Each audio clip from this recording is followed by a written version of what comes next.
Buenas tardes a todos. Antes que nada, un gusto saludarlos. Gracias por estar con nosotros en esto que es el webinar preparado para ustedes de administración del tiempo y home office como una alternativa, los pros y los contras. Este es el tema que vamos a tocar el día de hoy.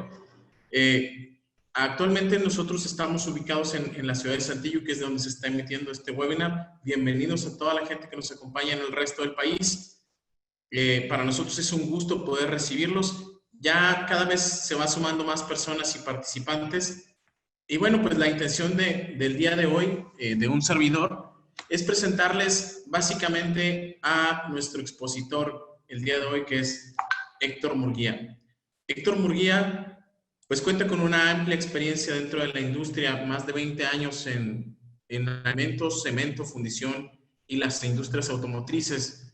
Además, Héctor cuenta con áreas de especialidad en compras y cadena de suministros, reingeniería de procesos, administración de proyectos y tiene una maestría de administración con una especialidad en análisis y optimización de procesos de negocio. Héctor Murguía es ingeniero en sistemas electrónicos y ya tiene 2 años como consultor. De esta manera, me gustaría darle la bienvenida a Héctor Murguía, que va a ser nuestro instructor el día de hoy, en un momento más. Y de esta manera, pues iniciamos la presentación. A su mano derecha van a poder ver un chat en el cual ustedes nos van a poder hacer llegar todas las preguntas que quieran hacer a Héctor. Y adicional a eso, vamos a tener una sesión de preguntas y respuestas al final de esta presentación. Los últimos 10 minutos vamos a dedicar a responder todas y cada una de sus preguntas. Y si en algún momento no pudiéramos responder las preguntas en vivo, nos comprometemos a hacerles llegar las respuestas a través del chat. Entonces, pues bienvenidos todos nuevamente. Muchísimas gracias por participar en este webinar que tenemos preparados para ustedes. Y pues no me queda más que darle la bienvenida a Héctor Murguía. Adelante, Héctor. ¿Qué tal? Buenas tardes, Jorge. Buenas tardes a todos. Bienvenidos.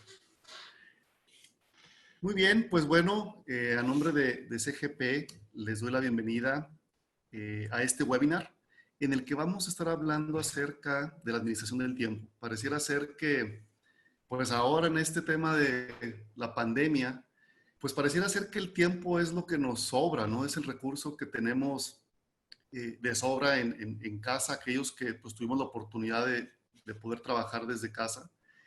Y como que al inicio de la pandemia surgía esa idea de que, bueno, pues ahora vamos a tener tiempo y vamos a ser mucho más productivos, ¿no? Vamos a poder hacer todo aquello que siempre quisimos estar compartiendo, ¿sí? Y la verdad de las cosas es que pareciera ser que entre más tiempo tenemos, muy probablemente menos cosas estemos logrando, ¿sí? O tengamos esa sensación de que quizá no estamos de alguna manera logrando hacer todo lo que quisiéramos. Entonces, en este webinar vamos a estar hablando acerca de cuáles son los conceptos generales que tienen que ver con la administración del tiempo, ¿sí? Y por otro lado, vamos a compartir algunos de los principales cronófagos, que es el término que los especialistas utilizan para todas aquellas actividades y todos aquellos hábitos que de alguna manera ocasionan que estemos perdiendo eso lo más preciado que tenemos, que es el tiempo, ¿no? Y algunas alternativas de cómo podemos gestionar de una mejor manera nuestro tiempo. Hacia el final de la plática vamos a hablar de unas recomendaciones generales en la parte laboral de cómo manejar mejor nuestra agenda, cómo poder optimizar el uso de nuestra agenda. Y al final vamos a comentar algunas recomendaciones relacionadas con el tema del home office. Yo creo que uno de los principales temas que se comprobaron en esta pandemia es que realmente el trabajo remoto es algo posible siempre y cuando se maneje de una manera responsable, de una manera productiva. Y no caigamos en situaciones en las que el home office se convierte realmente en trabajar cada que puedo, cada que tengo tiempo, ¿no? Entonces vamos a ver algunas recomendaciones que muchas de ellas son de sentido común para poder administrar mejor nuestro tiempo en los casos en los que el trabajo remoto sea ya parte de nuestras propias actividades diarias. Entonces, comenzando con el tema de la administración del tiempo, aquí la primera pregunta es, pues, ¿cómo estamos en ese sentido, no? ¿Nos sentimos que somos administrados o vivimos en un completo estrés? ¿Sí? Somos capaces de llevar varias cosas a la vez, de estar manejando distintos temas, de organizar y de planificar. Al final del día, la habilidad de administrar el tiempo es eso, ¿no? ¿Cómo organizo y planifico mi tiempo para poder ser productivo y poder lograr hacer más cosas en menos tiempos, ¿no? Pero la contraparte es, si la administración que yo llevo de mi tiempo realmente es mala, lo más probable es que termine todo estresado, ¿sí? Al final del día, el estrés no es más que la acumulación de presión y en una pobre administración del tiempo es lo que típicamente sucede. Andamos con las prisas, andamos con las entregas tarde, andamos contestando correos o teléfonos de gente exigiéndonos cosas y vivimos en un estado continuo de estrés. Entonces, si todo mundo tiene 24 horas, ¿por qué algunos pareciera ser que hacen más cosas que nosotros? ¿Sí? ¿Qué los hace distinto? ¿Por qué ellos pueden ser más productivos en términos de un uso eficiente del tiempo en comparación con nosotros mismos? Y la verdad es que son tres grandes características las que hacen o marcan la diferencia de una persona que administra correctamente el tiempo. La primera, tienen un manejo excepcional de su tiempo. Es decir, el tiempo que dedican a cada una de sus actividades o a cada una de sus interacciones es tiempo perfectamente definido, con un objetivo definido del que van a obtener algún tipo de resultado o algún tipo de avance. Por otro lado, son personas que están enfocados en los resultados, ¿sí? No necesariamente en las actividades. Y aquí viene una idea que realmente choca de repente con nuestro concepto de ser productivos y de sentirnos que estamos avanzando en nuestro trabajo. Y a veces caemos en esa falacia mental, en esa idea mental en la que estar ocupado es lo mismo que ser productivo. Y la realidad de las cosas es que es completamente lo contrario. Estar ocupado no necesariamente quiere decir que sea productivo. ¿Cuál es el problema con una administración del tiempo deficiente? Primero que todo, nos pega en la productividad, en la eficiencia, en la cantidad de trabajo de resultado que estamos produciendo. Si esto lo llevamos o lo enfocamos en el ámbito laboral, lo más probable es que una mala administración de nuestro tiempo empiece a repercutir en algo que tenga que ver con nuestra propia reputación como profesionales, ¿sí?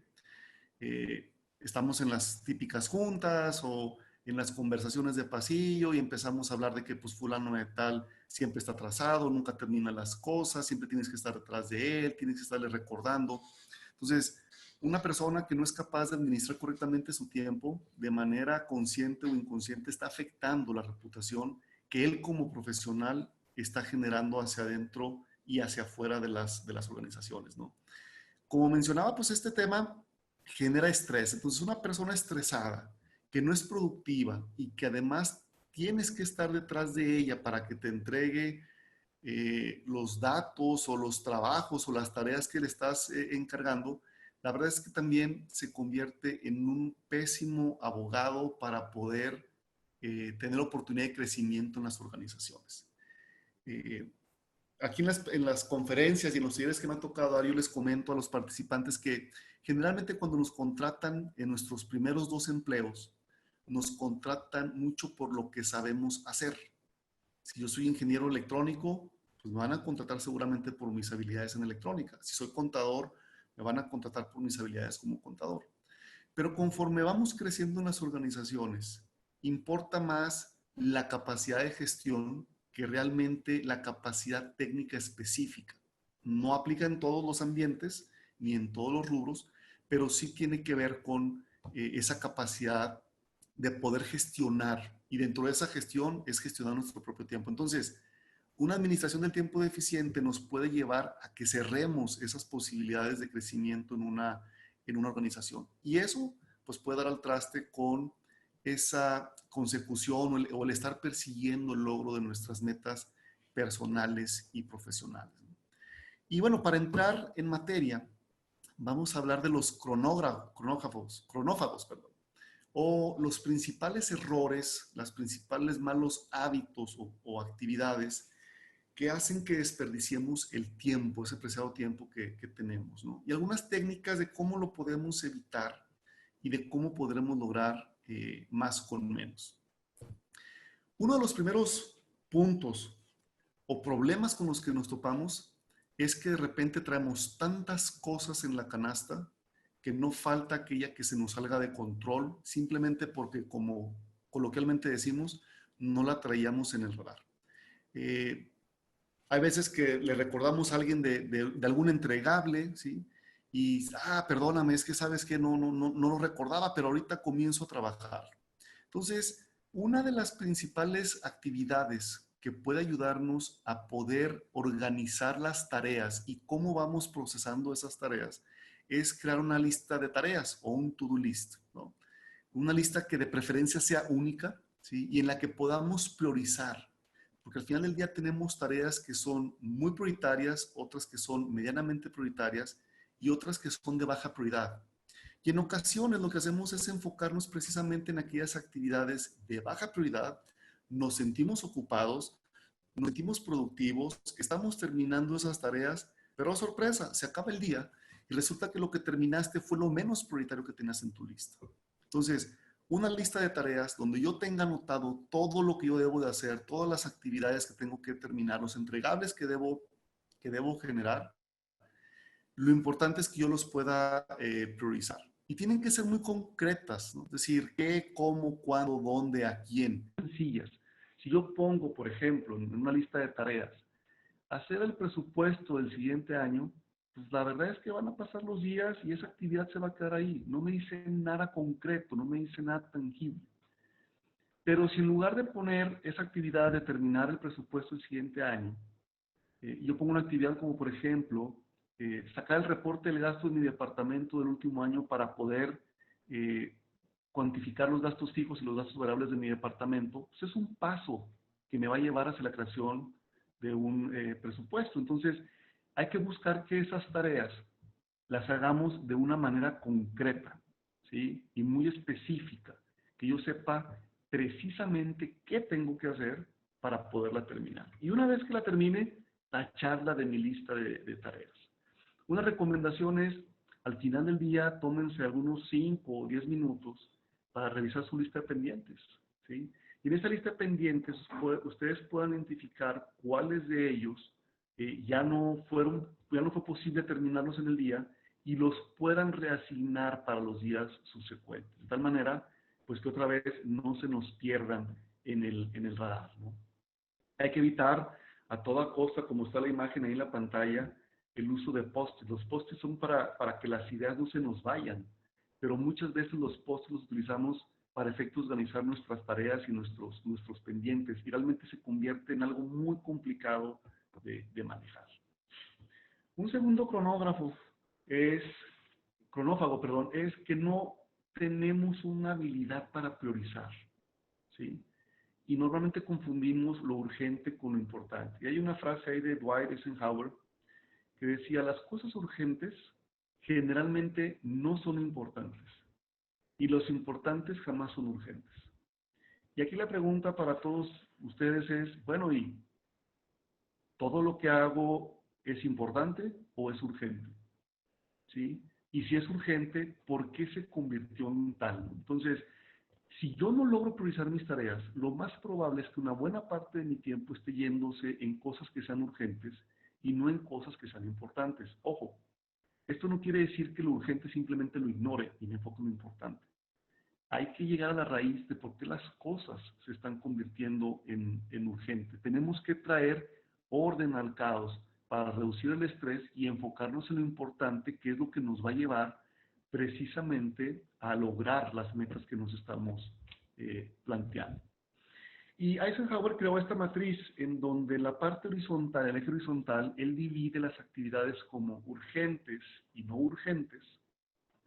Y en el eje vertical las define como importantes y no importantes, ¿no? Entonces, creo que lo primero aquí es hablar qué es importante y qué es urgente. Una actividad importante es aquella que te lleva al camino de cumplir tus metas. Punto. Entonces, en contraparte, todo aquello no importante es aquello que solamente te está desviando o te está consumiendo tiempo y que no ayuda a que tú puedas lograr esos objetivos que te estás planteando. Por otro lado, lo urgente son actividades que demandan una atención inmediata. Tengo que enfocarme y atenderla de manera inmediata, ¿sí? Y generalmente las cosas urgentes están relacionadas con los objetivos de alguien más. Por eso es muy importante poder separar lo urgente de lo importante, ¿sí? Ahora, en este sentido, aquellas actividades que son urgentes y que son importantes, ¿sí? Hay que revisarlo y hay que buscar atacarlas de inmediato, ¿sí? Para poderlas cerrar y quitarlas de nuestro panorama, quitarlas de nuestro radar. Entonces, hay que revisar nuestras estrategias, cómo estamos priorizando y cómo podemos anticipar algunas tareas y algunas situaciones de tal manera que evitemos que las cosas se hagan urgentes. Normalmente, ¿qué se hace urgente? Algo que no se pudo prever, ¿sí? Algo que no pude estimar, que no pude anticipar. Pero también hay veces que las cosas se hacen urgentes simplemente porque no las hicimos en su momento. Y entonces tenemos que empezar a correr. Entonces, lo urgente e importante, es decir, aquello que me está llevando hacia mis objetivos, pero que es urgente que atienda, la recomendación es, o lo que menciona Eisenhower en la matriz, es hazlo hoy, ¿sí? Y la idea es que, como recomendación, busquen en sus agendas dejar un espacio al final del día para atender algunos temas que caigan en esta característica o en esta clasificación. Es decir, que sean importantes y que yo no los haya podido prever, pero que necesiten de mi tiempo para poderlo atender. El segundo bloque de tareas son aquellas importantes, pero que no son urgentes. Es decir, son aquellas que me van a llevar a mi meta, pero tengo la capacidad o la posibilidad de poder planearlas, ¿sí? Y en ese sentido, la idea es que manejemos una agenda y asignemos tiempo para poderlo dedicar a esas tareas y asegurarnos que lo podamos terminar en tiempo y en forma. Después tenemos aquellas actividades que son urgentes, pero no son importantes o no tienen esa característica o ese criterio del que a mí me estén ayudando a llegar a la consecución de mis metas. Normalmente estos temas son urgencias que son importantes para alguien más. Entonces aquí la recomendación es delégalas. Apóyate en alguien de tu equipo de trabajo a quien le puedas hacer responsable por esas tareas y permite que alguien más trabaje en ello mientras tú puedas seguir enfocado en aquello que es importante para ti.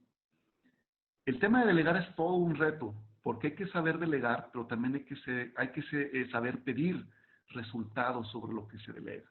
Es también importante aprender a decir no, ¿sí?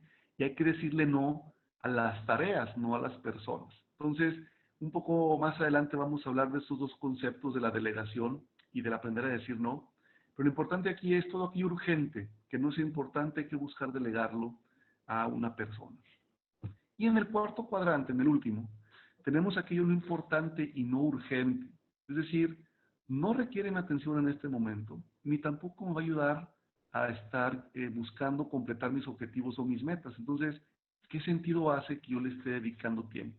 ¿Sí? ¿Cuál es la recomendación aquí? Simplemente déjalos de hacer, elimínalos, porque lo único que está haciendo ese tipo de actividades es robarte ese activo que tienes, que es el tiempo.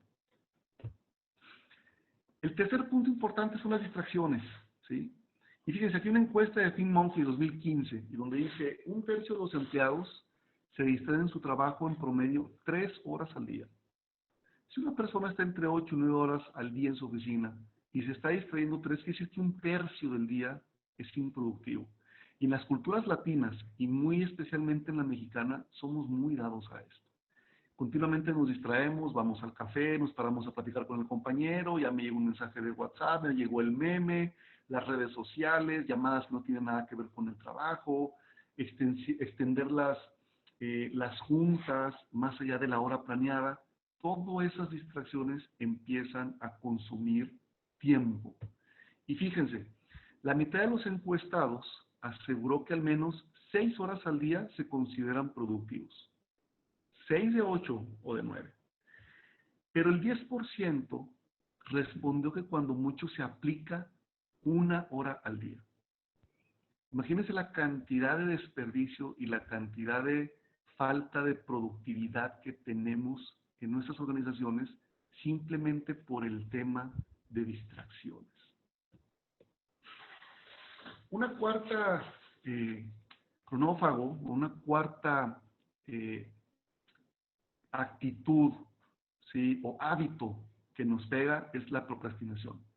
¿Sí? Es una palabra americana que traducido es el bello arte de dejar todo para después, ¿no? Y ahí vamos pateando las cosas y las vamos dejando para después, y resulta que en su momento se empiezan a convertir las cosas en urgentes, ¿no?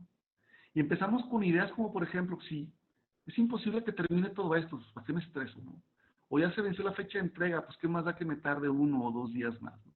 O no estoy de humor ahora, mejor más tarde, ya que me inspire, que me llegue esa inspiración, voy a sentarme a hacerlo.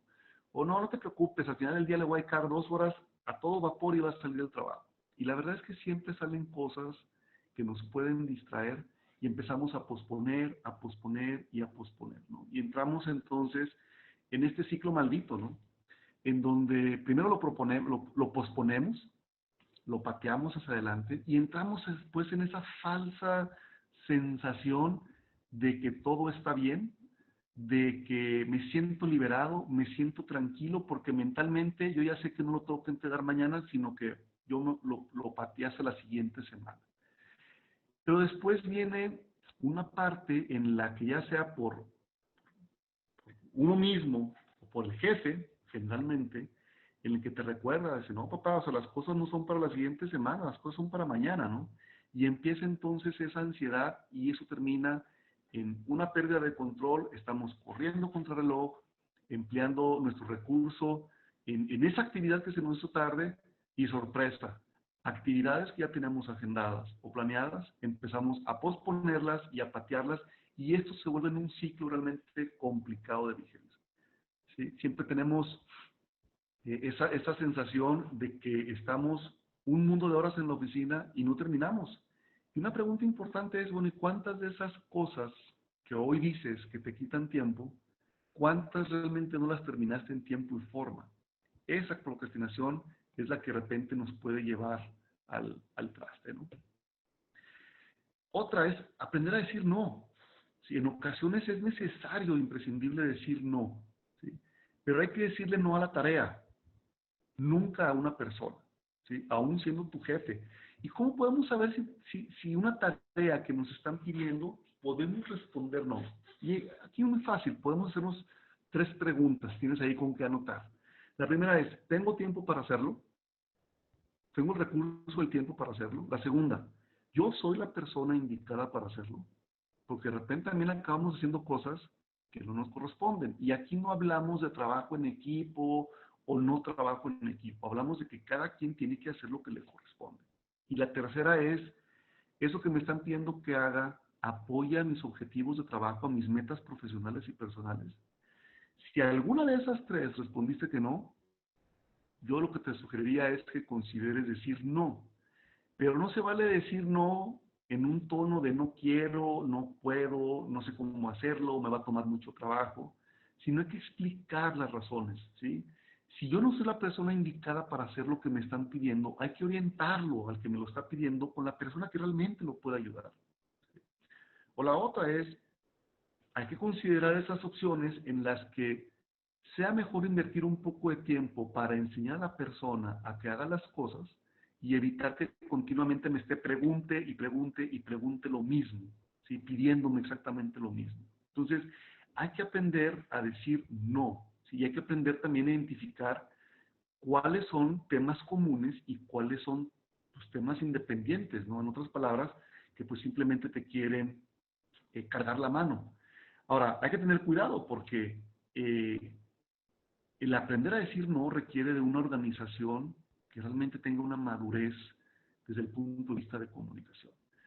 Si la organización no es madura en la comunicación no es asertiva, lo más probable es que si a alguien le dices que no, te metas en un conflicto importante. Entonces, aquí cada quien en su propio albedrío, en su propio mundo, pues haga esa evaluación, ¿no? ¿Qué tan madura es mi organización? ¿Qué tan maduro es mi jefe o mis colaboradores o mis pares para poder decirles de repente no y que no lo tomen como algo personal? Es decir, le estoy diciendo no a la tarea, no a ti como persona. Una sexta problemática que también nos consume mucho tiempo es que o no podemos o no sabemos delegar, ¿no? Y a mí me gusta mucho Dilbert, ¿no? Y ahí llega el jefe de Dilbert y le dice, bueno, pues creo que ahora me voy a convertir en un manager hands-on, es decir, me voy a meter junto contigo para arremangarme y sacar la chamba juntos. Y resulta que nada más estás detrás de la persona, hostigándolo, convirtiéndote, perdón, en un micromanager, ¿sí?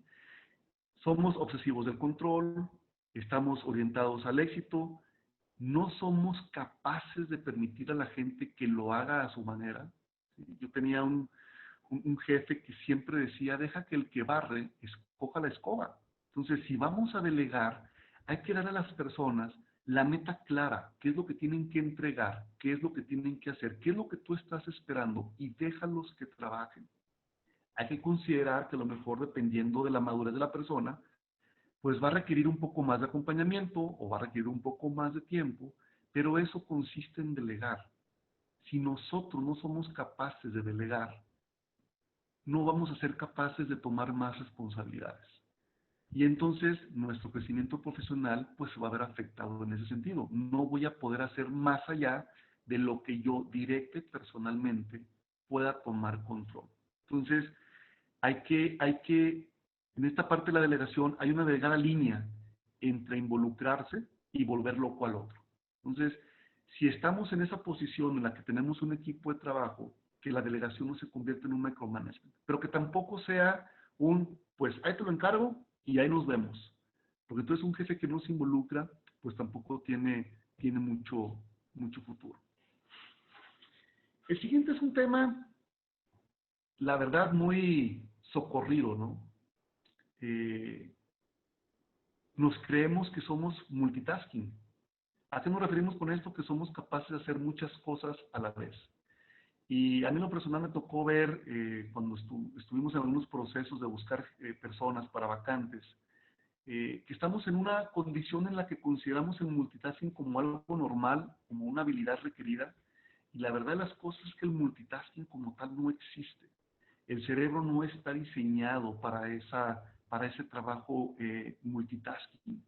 Lo que hace el cerebro es, se enfoca en algo, después deja ese tema y toma el siguiente y se vuelve a enfocar. Entonces, si yo estoy cambiando de una tarea a otra de una manera constante, ¿sí? Y estoy escuchando un video para tomar notas y aparte estoy acá haciendo alguna cosa en la computadora, tengo esa falsa sensación de que soy multitareas, de que puedo hacer muchas cosas a la vez. Y la sorpresa es que no es así. Simplemente traes a tu cerebro como loco cambiándose de un tema a otro de manera constante. Y esa actividad de estar cambiando y enfocando, consume recursos. Hay estudios que dicen que las personas que están trabajando con varias cosas a la vez, toman entre un 20 y un 40% más de tiempo para terminar sus asignaciones. El multitasking nos hace improductivos porque eso consume energía del cerebro, ¿sí? Y eso consume tiempo. Entonces, la idea es enfócate en algo, por eso ahí en la pantalla les comparto un reloj de un 20. Hay personas que, como Robin Sharma, si les gusta la lectura, él habla precisamente de esto, enfócate 20 minutos en una tarea y después cambia a otra, ¿sí? Al cerebro también le ayuda el que cambies de un tema a otro, te despejas. Pero estar cambiando de manera constante y permanente de una tarea a otra, la verdad es que te vas a hacer muy improductivo y vas a tener un cansancio mental impresionante. Y hablando del cansancio mental, otra idea es, quiero ser tan productivo que no me tomo ningún descanso. Vemos los descansos como si fuera un desperdicio de tiempo. Vemos a los descansos como una pérdida de ser más productivo, ¿sí?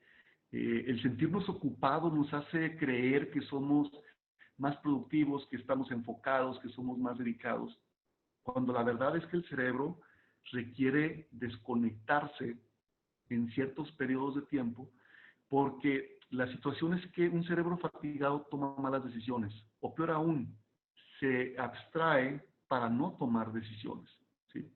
Falta enfoque, nos falta concentración y nos cuesta más trabajo avanzar en los temas o en las tareas.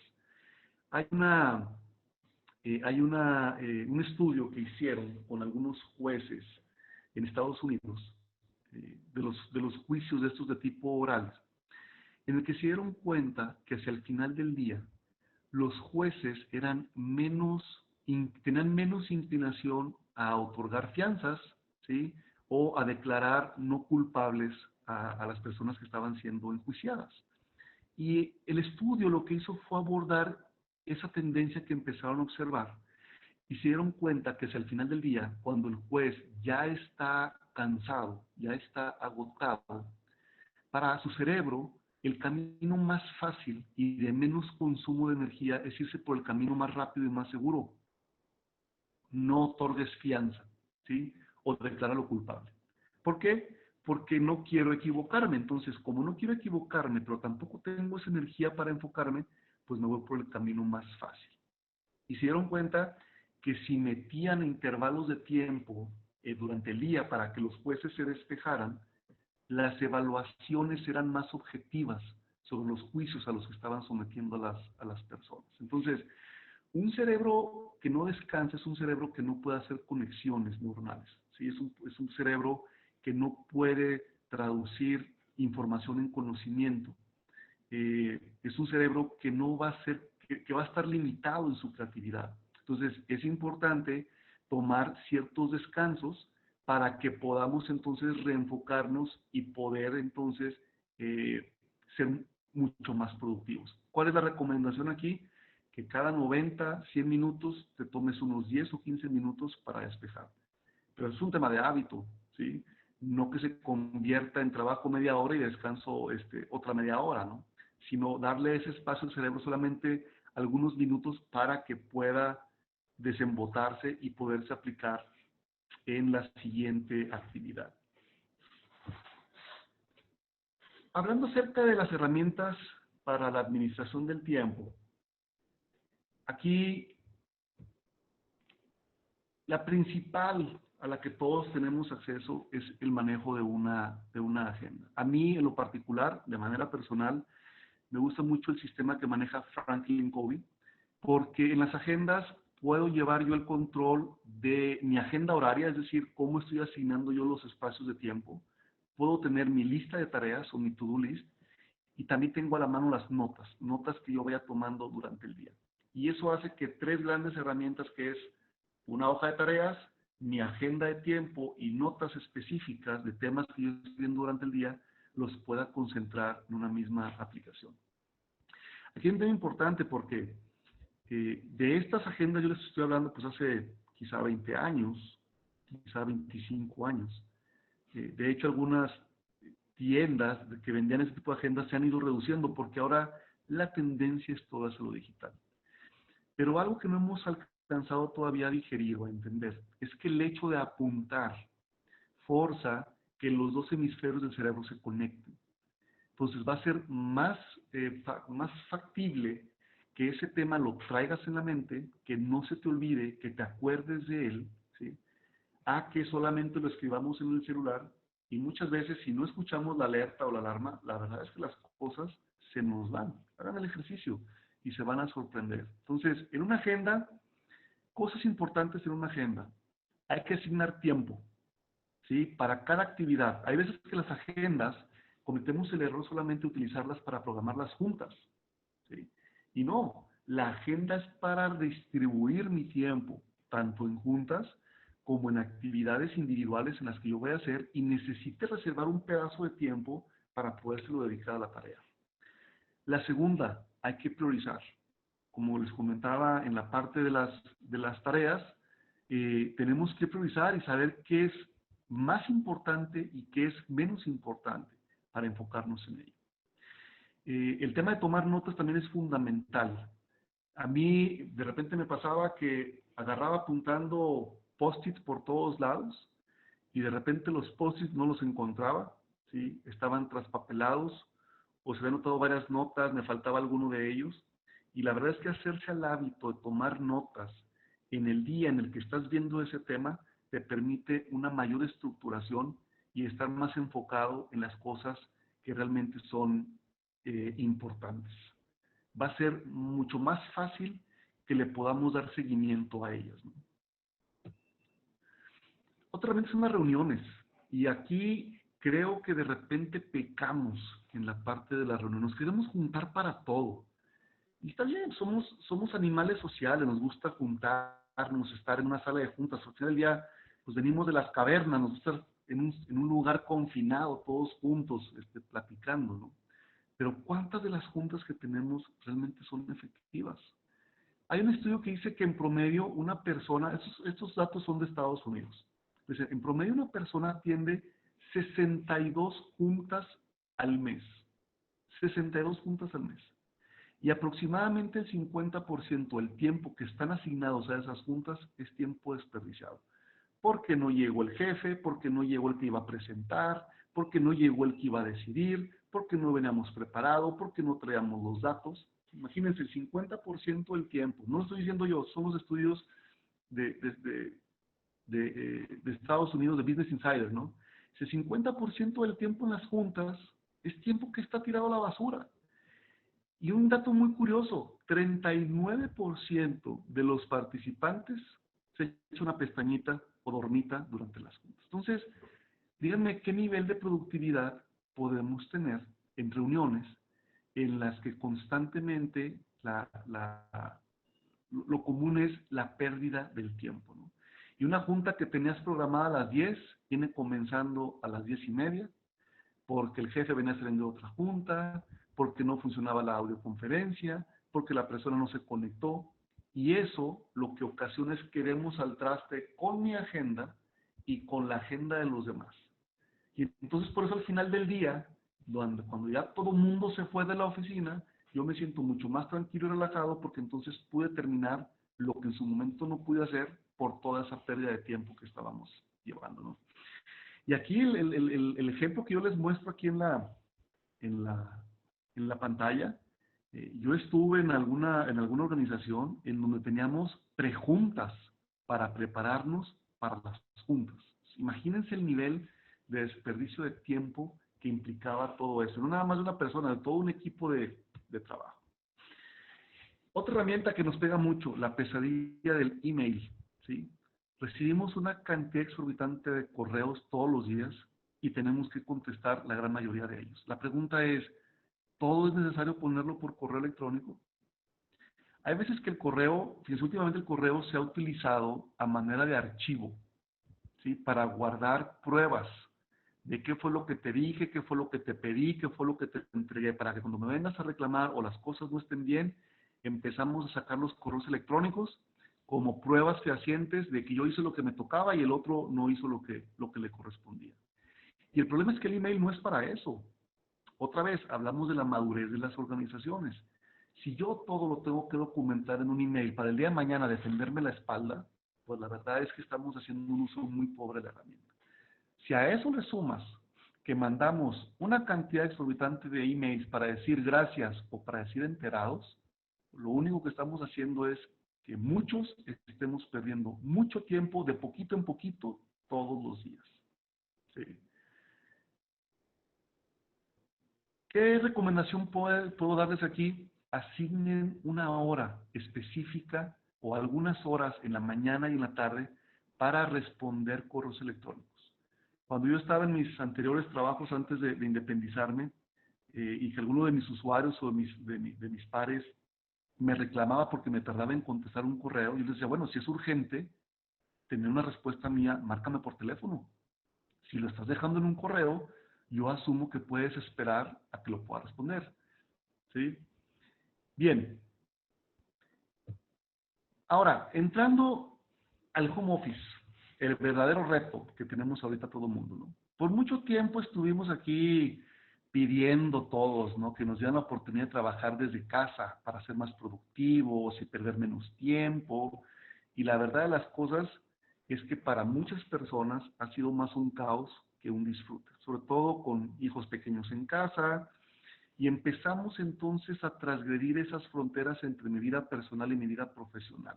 Y el trabajo remoto, lejos de ser algo que nos ayude, se empieza a convertir en un dolor de cabeza, ¿no? ¿Qué hace difícil el trabajo remoto? La gestión del tiempo se ha vuelto más compleja.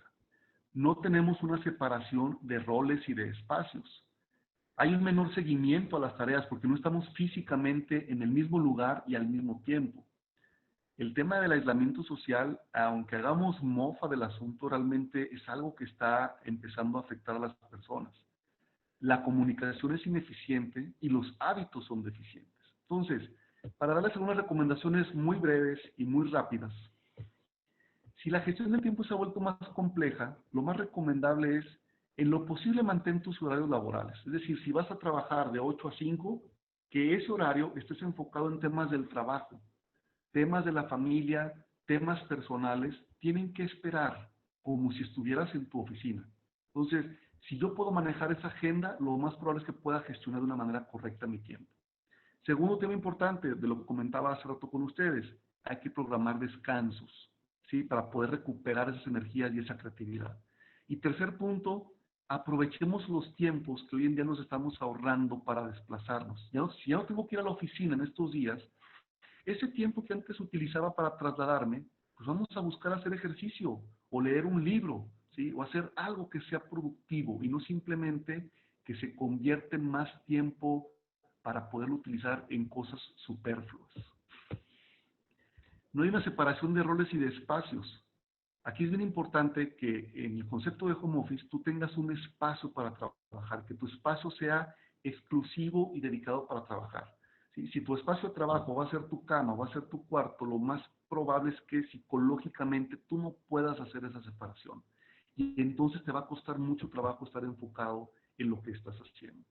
Otro tema importante, establece las reglas para ingresar a tu lugar.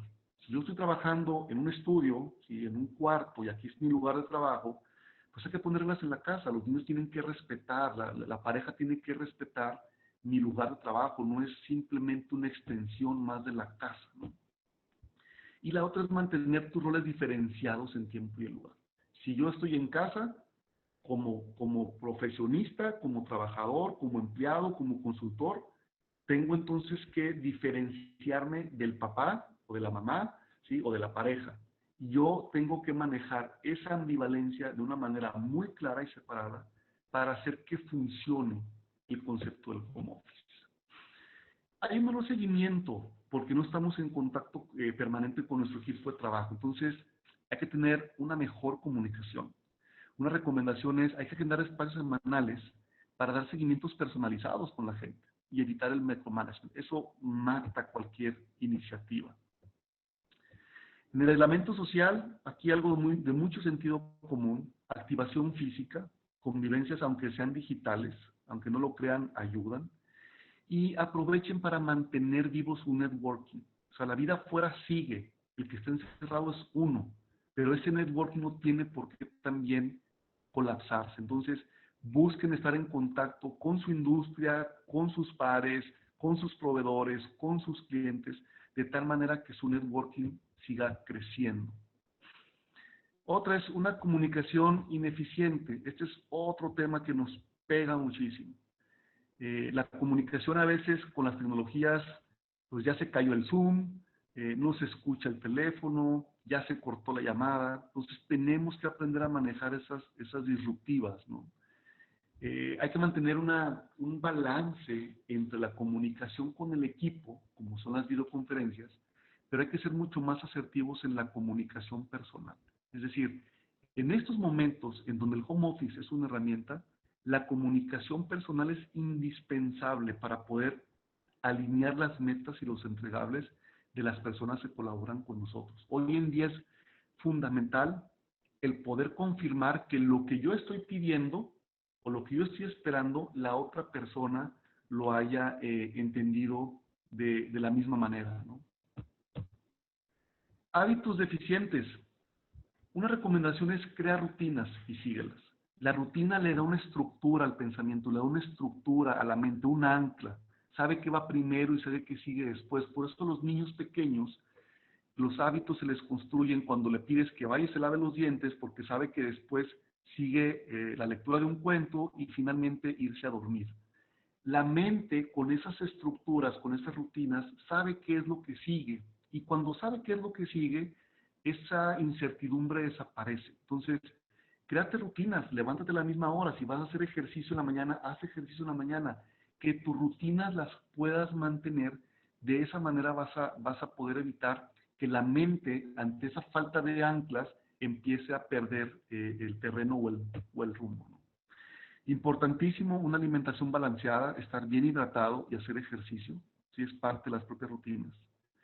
Y la otra es encontrar un balance entre el trabajo y la relajación, ¿sí? Eso es muy, muy importante porque eso va a permitir que tú puedas mantenerte productivo a lo largo del día. Finalmente, el reto más grande, la herramienta más poderosa, es la fortaleza emocional. ¿Sí? Hay mucha gente que el tema del encierro, el tema del confinamiento, el de estar encerrados, le ha pegado mucho, ¿sí? En la parte emocional. Entonces, es importante que en un concepto de home office no te sientas aislado, ¿sí? Que sientas que la vida sigue, aunque tú estés aquí, puedas mantener esa conexión con esa vida que sigue. Y unas recomendaciones es pues, un día a la vez, ¿no? Hay que irnos poco a poco, hay que ir manteniendo esa concordancia de vamos a buscar resolver lo que toca resolver el día de hoy y mañana será otro día. Cuando estamos en un proceso de confinamiento y vemos a lo largo y no vemos el fin de cuándo se va a acabar esto, empezamos a agobiarnos. Y entonces nuestra energía, nuestro enfoque, en lugar de irse a las actividades que añaden valor, empezamos con todas esas historias mentales, ¿no? Y de una pequeña idea acabamos armando toda una novela que no hace más que desgastarnos. Una recomendación particular: busquen alguna práctica de relajación, algo que los saque de ese embotamiento mental, ya sea una práctica de meditación o salirte a caminar, los que puedan salir a caminar, lectura, practicar un hobby, algo que te permita desconectarte un poquito de la dinámica de tu casa y de la dinámica del trabajo. Eso va a permitir que también tu cerebro se despeje y puedas recuperar energías y puedas recuperar capacidad de concentración. Y finalmente, sea amable contigo. Mucho. Hay que tenernos paciencia, ¿sí? Mucho de lo que ocasiona una pobre administración del tiempo es que constantemente nos estemos recriminando por no haber aprovechado las oportunidades para hacer las cosas cuando las teníamos que hacer. Y empezamos a ser muy duros con nosotros mismos. No quiere decir pues, que te las pases todas, ¿no? A lo que me refiero es, bueno, hay que aprender. La vida es un aprendizaje. Si yo no aprendo de mis errores, lo más probable es que vuelva a caer en ellos. Pero mientras estoy en esa fase de aprendizaje, hay que ser un poco amable con nosotros mismos, todos los días. Y en ese sentido, irás mejorando la forma en cómo te relacionas contigo mismo y con los demás. Y bueno, este era el contenido, la información que yo les quería compartir. Me gustaría ahora que pasáramos a la sesión de preguntas y respuestas. Nos quedan 10 minutos del webinar. Y aquí le paso el micrófono a Jorge. Si me haces favor, Jorge, no sé si estuvieron llegando algunas preguntas al chat del webinar. Gracias, Héctor. Bien, pues en este momento les estamos abriendo la sección de preguntas y respuestas. Por si ustedes quisieran hacer alguna pregunta directamente a Héctor, con gusto vamos a tratar de responderlas justamente en este momento.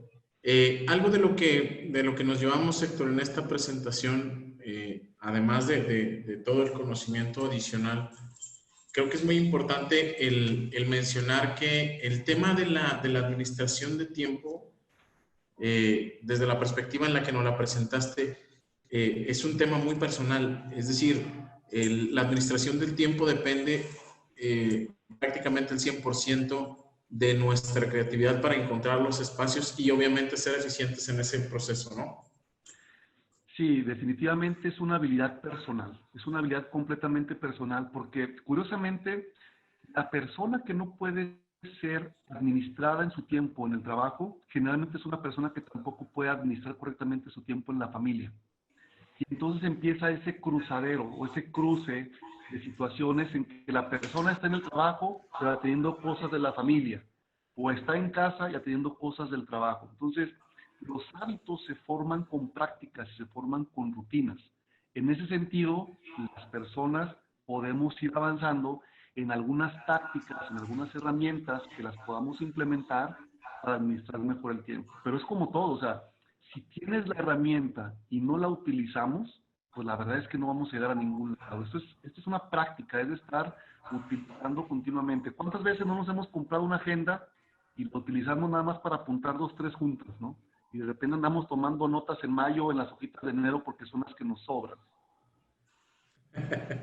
De acuerdo. Tenemos una pregunta. Uriel Moreno pregunta, ¿qué características debe tener la persona a la cual se le delegan actividades? Tiene que ser una persona que haya desarrollado un cierto nivel de conocimiento y de experiencia, ¿sí? En las actividades que tú le vas a delegar. Si la persona le vas a delegar algo que no sabe hacer, lo más probable es que tú acabes haciendo o componiendo lo que la persona trató de hacer. Entonces, la delegación no es algo inmediato, es algo que vas trabajando poco a poco. A tu equipo tienes que irlo desarrollando. A la persona a la que le vas a delegar, tienes que irla desarrollando, tienes que irle eh, eh, hay una analogía que a mí me contaban mucho, es como un caballo, ¿no? Le sueltas la rienda, pero se empieza a tocar, lo jalas otra vez, ¿no? Empiezas a dar la dirección, hasta que hay un momento en que la persona desarrolla las habilidades para poder hacer la tarea de una manera eficiente, utilizando sus propios recursos y sus propios métodos. Por eso es bien importante el tema de que el que va a barrer escoja la escoba. Delegar implica decirle a la persona qué necesitamos que haga, cuál es la expectativa, pero que la persona en su propia creatividad decida cuál es la mejor manera para él de llegar ahí. Entonces, la delegación es una continua madurez de la persona que está aprendiendo y de mí para poder entregar esas tareas, asumir que no las van a hacer como yo las hubiera hecho, ¿sí? Pero que eso no implica que esté mal hecho. Y es un proceso de madurez en ambas direcciones. De acuerdo. Carla García nos pregunta, posiblemente no me encuentre en una empresa madura. ¿Algún tip para el decir no y que funcione? Una pregunta que te puede ayudar es si la actividad que te están pidiendo va a generar un valor o si realmente es un capricho. Sí, hay veces que hay que jugar las preguntas de manera inteligente, buscando que la persona llegue a las propias conclusiones. En lugar de que le digas, oye, es que eso no sirve para nada, ¿para qué me lo estás pidiendo? Trata de llevarlo a través de preguntas que él mismo vaya dándose cuenta que lo que te está pidiendo a lo mejor no tiene sentido, ¿sí? O a lo mejor lo puede obtener de otro lado, o a lo mejor lo puede pedir a otra persona.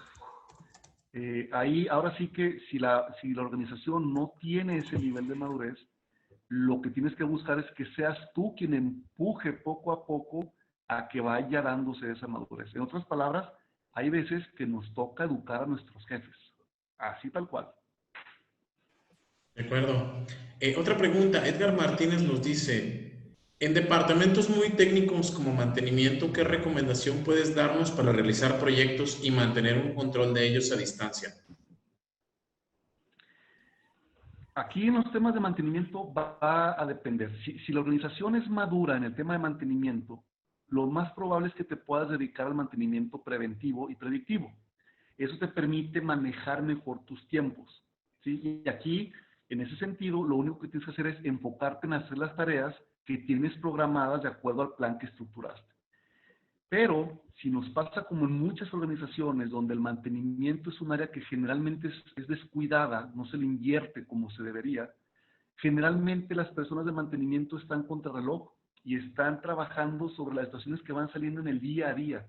Y eso hace muy difícil que las personas o las áreas de mantenimiento puedan programar sus actividades, porque prácticamente se las pasan como bomberos todo el santo día, ¿no? Entonces, aquí habrá que definir en dónde estamos.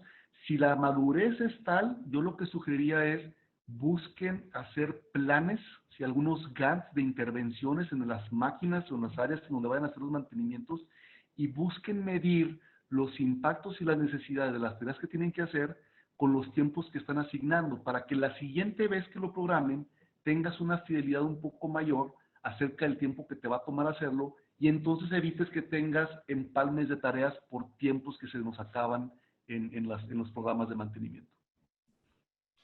De acuerdo, gracias, Héctor. Manuel García nos pregunta, ¿cómo evitar procrastinar? Procrastinar es un hábito, ¿sí? Y la pregunta aquí importante es, ¿por qué dejo las cosas para después? ¿Porque no sé? ¿Porque tengo miedo a equivocarme? ¿Porque no tengo tiempo, estoy muy saturado? ¿Porque no sé cómo hacerlo? ¿Sí? Porque no es mío, no me toca a mí hacerlo, entonces hay un rechazo psicológico hacia la tarea. Aquí la primera pregunta es, si tú detectas que estás dejando para después algunas tareas, trata de identificar cuál es la razón que está debajo de eso. Si es porque no sé, bueno, entonces hay que aplicarnos para aprender lo que necesito saber y poderlo hacer. Si es un tema de que no tengo suficiente tiempo para poder hacer las cosas, entonces sentarme con mi jefe y decirle, bueno, ¿qué hago primero y qué hago después? Porque con todo lo que traigo en el radar, la verdad es que el día no me da, entonces vamos asignando prioridades. El primer punto importante para poder terminar con la procrastinación es aceptar y entender por qué estamos cayendo en esa situación. Mientras yo no tenga esa idea clara, lo más probable es que no pueda romper ese ciclo. Gracias, Héctor. Por aquí Ana López nos pregunta, ¿cómo poder hablar con tu colaborador para que sea más colaborativo sin necesidad de pedírselo a cada rato? Fíjate que son dos grandes factores. El primero es el propio carácter, la propia personalidad del colaborador. ¿Sí? Hay gente que se le complica, o sea, no es su naturaleza el trabajar en equipo. Hay gente que le gusta trabajar de manera independiente. Pero otra parte tiene que ver con lo que les mencionaba hace un momento sobre nuestra capacidad para delegar. Si yo no sé delegar, ¿cómo puedo esperar que mi colaborador pueda cumplir con lo que le estoy pidiendo? Si estoy encima de él, ¿cómo puedo esperar a que lo haga él solo? ¿Sí? Por eso es un tema que va bidireccional mío con mi colaborador. La mejor manera de poder lograr que sea colaborativo es asignar pequeñas tareas, que los entregables o las conclusiones de esas tareas sean muy específicas y estarle pidiendo retroalimentación. Es decir, como coloquialmente se dice, hay que hacerlos al modo. Pero esto es una actividad de todos los días. Y no es algo que te va a llevar un mes o te va a llevar 2 meses, quizá te lleve 6 meses, un año, en lo que tú establezcas ese sistema de trabajo con tus colaboradores, ¿no?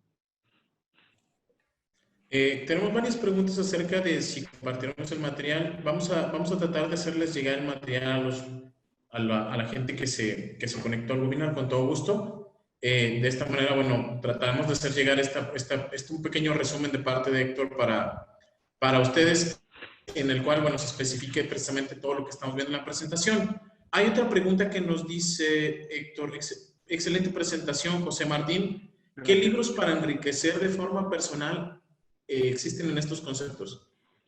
Mira, hay un libro, aquí voy a abrir la biblioteca que tengo en Kindle. Hay varios libros muy buenos que nos pueden ayudar en este sentido de cómo poder manejar mejor mi tiempo. Uno de ellos, bueno, varios de ellos son los de Dale Carnegie. Esos libros ayudan bastante en ese sentido. Hay otro, denme un segundo, por aquí lo tengo. Hay uno que se llama Balance Vida-Carrera de Jim Wells. Ese te puedo mandar las bibliografías.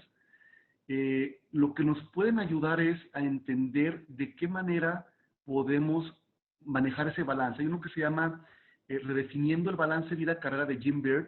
A mí se me hace un excelente libro porque te da consejos muy prácticos, ¿no? Por ejemplo, él tiene una metodología que se llama WIN, que significa Write It Now, o escríbelo ahora. Es decir, no te esperes al final del día o al final de la junta para tomar notas. Hazlo en ese momento, ¿no? Hay otros que tengo por aquí, los tengo un poquito extraviados. Por ejemplo, cómo disfrutar la vida y el trabajo de Dale Carnegie. Este también es algo bastante bueno. Por ejemplo, el poder del pensamiento negativo de Bob Knight.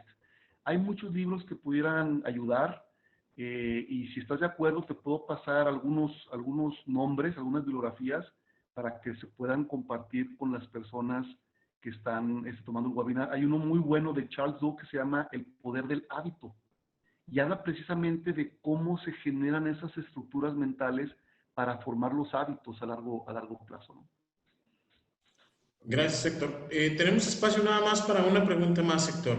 Sí. Tenemos una pregunta que dice, no alcanzo a ver el nombre de la persona que está solicitando la pregunta, pero me pregunta, ¿cómo aplicas un buen liderazgo para el manejo del estrés con tus colaboradores?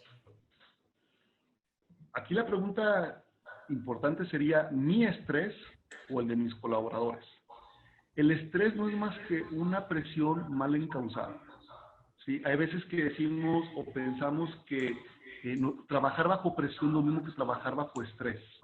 Trabajar bajo presión es algo normal, es decir, las empresas se mueven, las dinámicas en las empresas están a todo vapor, pero es muy distinto que yo trabaje bajo presión para dar resultados a que trabaje estresado.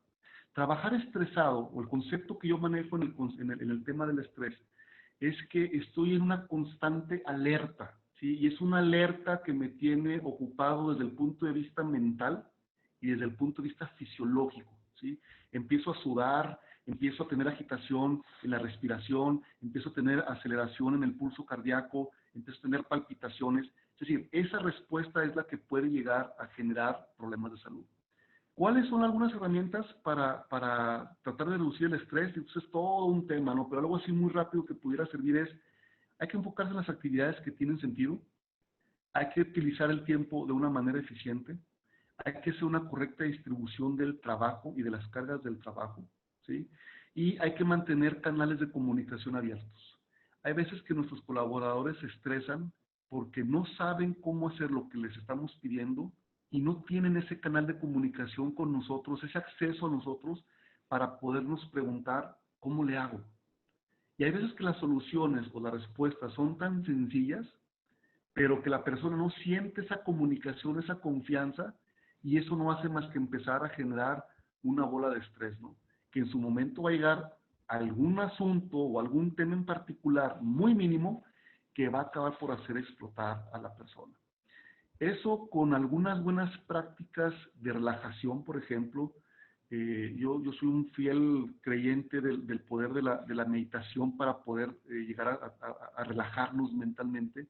Son herramientas que también te pueden llevar a poder manejar ese estrés, a poder desfogar todo ese estrés. Comer bien, hidratarte bien y dormir bien es fundamental para poder combatir el estrés. Si tú no estás bien, no puedes estar bien con los demás.